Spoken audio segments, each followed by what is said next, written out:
Welcome to the Friday Five with Conrad. Hey, it is Friday. It is time for a look back at the week, and give me 5 minutes here to talk a little bit about a few things that I've learned this past week, things that I'm thinking about. So here we go.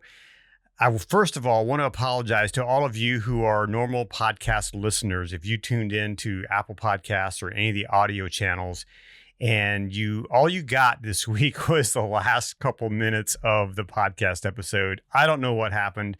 Well, I do know what happened. I was in a rush this past week to get the podcast out because I was getting ready to leave to go to Ohio, and I just didn't do the quality control checks that I normally do. So I apologize. I've fixed that. So if you want to go back and listen to my conversation with Dennis Carden, it's all there now. So you can check it out on the podcast app, on Apple, Spotify, all those places.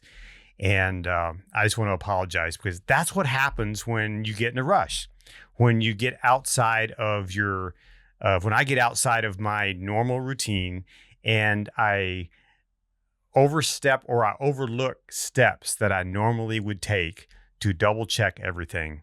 And so, I don't know if you're like that, but if you have a system in place for whatever it is that you do, if you rush through, you've probably also found yourself in a place where you've made mistakes.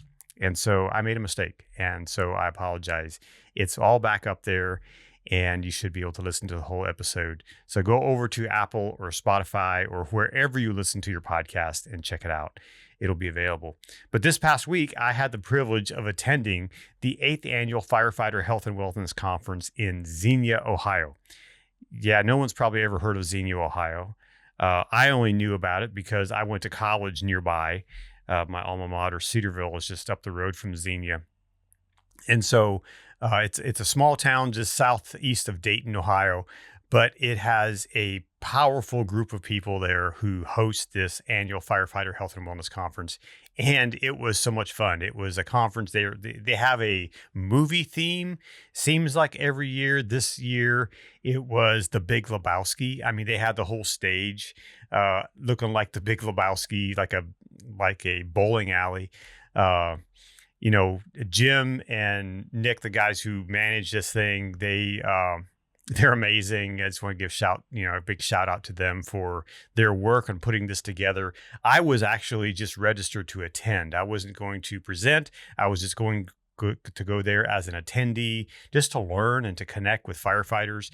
And after I registered, they reached out to me and said, "Hey, we have an open slot in the speaking time schedule, and we would love for you to come share your film." So that's what we did. We showed the PTSD 911 documentary.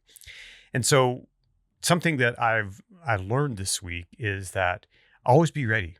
Always be ready to get up and make a difference. No matter what the situation is, always have something ready to go when you are called upon. And I know you, as you're a first responder, you know the importance of being ready. You know the importance of having everything in the ambulance in its place, or everything on the truck or in the squad car, all those tools ready for you to use, to when the call comes, you are ready to take action. And I think that also is something that we need to learn for our mental health and wellness. We need to always be ready.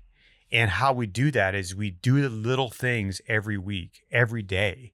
Do the little things every day so that we are ready. Whether it's to take time to meditate or take time to go out and take a walk, which is what I do. I try to do that every morning. I didn't do it today because I was getting ready to ride, 7 hours in the car.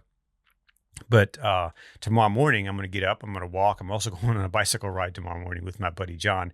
But doing those regular scheduled habits every day gets you into a place where you are ready to do the hard thing when it shows up.